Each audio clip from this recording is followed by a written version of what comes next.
interim, my residents have told me that they don't want to wait for the parish to get the job done. For the safety and for the security and for the peace of mind of our residents in the city of Youngsville, we've hired staff and we've rented equipment, and we are working in some of these drainage laterals as we speak to remove obvious areas of sediment buildup that would not have made a difference in the August flood event, but I do think will provide better drainage and better peace of mind in a more normal rain event. So the number 2 is in progress now. The third thing, and this kind of touches on what we need your help with, is we need to secure funding to accelerate the implementation of the projects that are within our city's master plan. As I mentioned, we adopted our master plan in the city of Youngsville 8 months prior to the storm event. And within that plan, there's a significant amount of drainage projects that are already identified there, including some minor adjustments to existing developments, and some are as broad as doing regional retention ponds.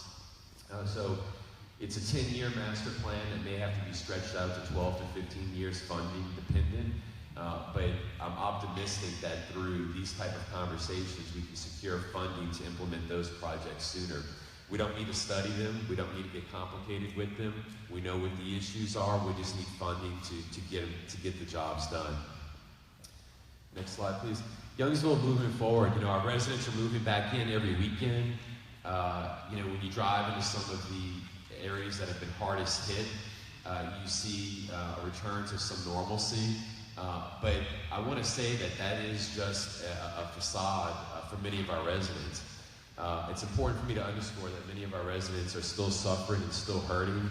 And although we moved very rapidly to begin the process of picking up storm debris, and although our residents move very rapidly to get on with their sense of normalcy, our residents are still suffering and they're still hurting.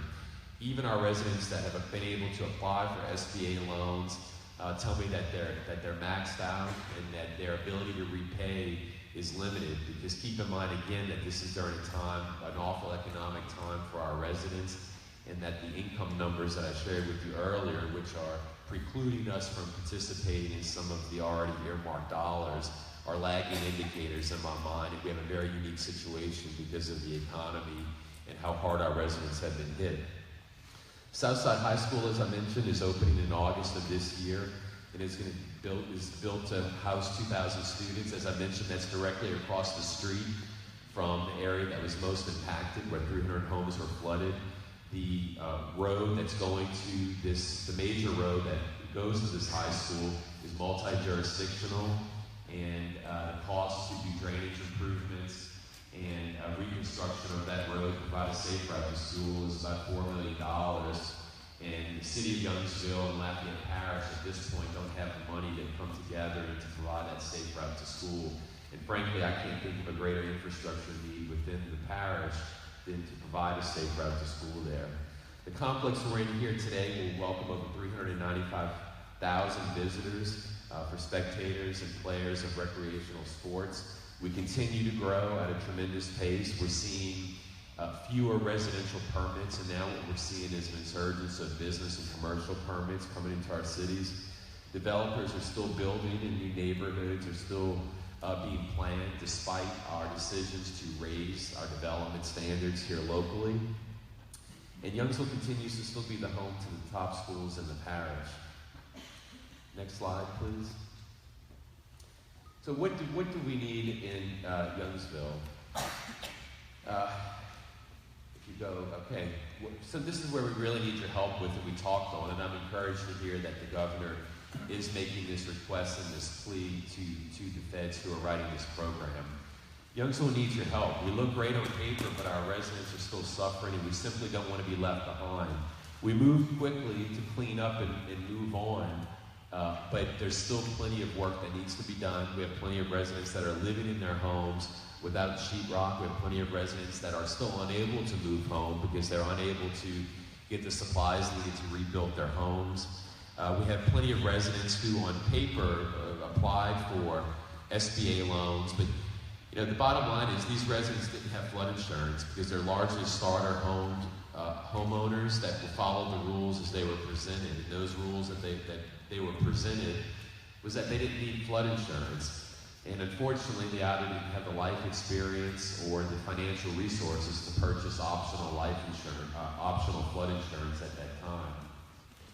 One of the things that's imperative that we do is to secure an income waiver, because our high personal income, as I mentioned, is limiting our abilities for our residents to receive further disaster recovery funding. As I said, it's old data, it's a lagging indicator that's not reflective of what these residents have actually made this year. Numerous residents, as I said, have been recently laid off, and this could not have happened at the worst time for our residents. Next slide, please. Mitigation funding. This is something that's huge for us as well. We have already identified, again, through our master plan and through our efforts of planning through the first 2 years of my administration, areas that we know can provide immediate relief for areas in these affected areas. Again, if we have another 5 to 1,000-year storm event, there's probably only so much that we can hope for.